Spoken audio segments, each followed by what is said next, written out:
I'm Danny Flexen. Welcome to SecondsOut FLEXpectations, our weekly look ahead to the action to come this weekend in the world of boxing. We've got not one but two massive shows this weekend, both on pay-per-view here in the UK.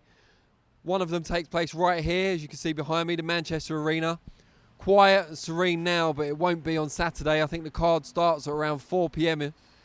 So quite an early start, and is headlined by the big IBF Featherweight World title clash between Frampton, the challenger, and Josh Warrington, the champion.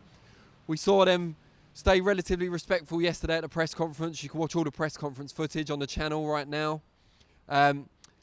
Warrington's father and trainer, Sean O'Hagan, slightly less respectful, I think you'd say, to Frampton, saying he thinks he's lost the passion. He's only in the sport for the money these days. So that's added a bit of maybe much needed, some would say, spice to a contest that's been defined so far by a gentlemanly build-up.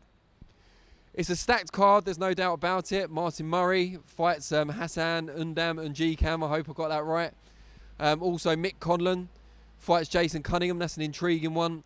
But one of the more intriguing fights on the undercard for me is the chief support between Liam Williams, stepping up from super welterweight, to fight Mark Heffron for the vacant British middleweight title. While there's not a lot of value to be found betting on the main event, I've been looking at this one. It's a 50-50 fight. You know, Heffron's largely untested, but he is the middleweight. He's been a middleweight all his career. Whereas Liam Williams has fought at a higher level, beat the better opposition, but down at a lighter weight. This is his middleweight debut, or at least in championship class. So it's going to be interesting to see how he adapts.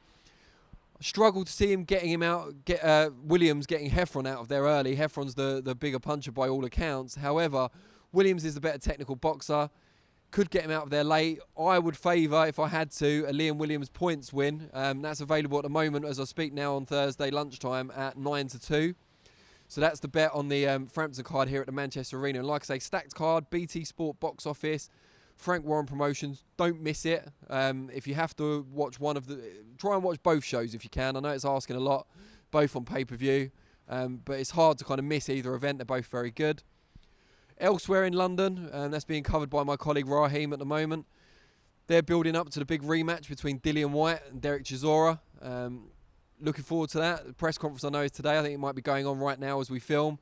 Hopefully no tables were harmed in the production of the press conference this time around. Not the hardest fight to call in my opinion. You know, maybe I'll have egg on my face come Sunday morning, but Dillian Whyte seems to have improved more than Derek Chisora in the intervening period since their first fight. Although Chisora has been training with David Haye this time around, the type of training that Haye usually advocates is one suited to him, a kind of explosive, powerful fighter who works in bursts. Chisora's never been that sort of fighter, and although he's never really been a body beautiful, he's always managed to keep a decent tempo for the 10 or 12 rounds his fights last. So changing his training and adapting to the way David Haye trains, will it work for Chisora? I guess we'll see on the night. I would probably back Dillian Whyte to either repeat the points win from the original fight or get Chisora out of there late. But again, not a lot of value in that one. If you look further down the card, you might find some more value. One of the fights I've looked at, Ryan Walsh, defending his British featherweight title against Reece Bellotti. Bellotti, a very talented fighter, but still only 2 fights removed from that stoppage defeat, punishing stoppage defeat, to Ryan Doyle. Now, Walsh is a devastating body puncher when he wants to be. He's an aggressive fighter. He knows how to pressure. He knows how to cut the ring off. If he can get, and it's a 12-round fight, it's a long time for Bellotti to get through. He could be outboxing Walsh for periods of the fight, but can he do it for 12 rounds without getting caught and hurt? Walsh is available for the stoppage any time in the fight, 2-1.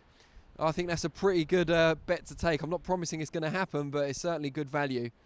Elsewhere on that show, Charlie Edwards has his second fight for World Championship honours.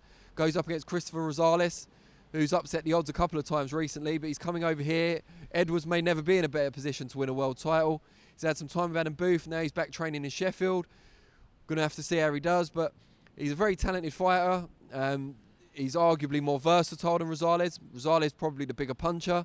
It's going to be interesting. Mesh of styles could be the fight of the night on what is an intriguing card all round. So this is FLEXpectations. We're out every Thursday at 4:30 p.m. But we'll be back on Monday with Reflections, where we look back at the weekend just gone. Obviously, there'll be 2 big shows for us to recap, so it'll be a fun one there on Monday too. Give us your thoughts below. What's the best boxing bet this weekend over the 2 shows? Why do you think so? And what's going to be the best fight of the weekend to watch? Let us know what you think below, and we'll see you next week. Thank you.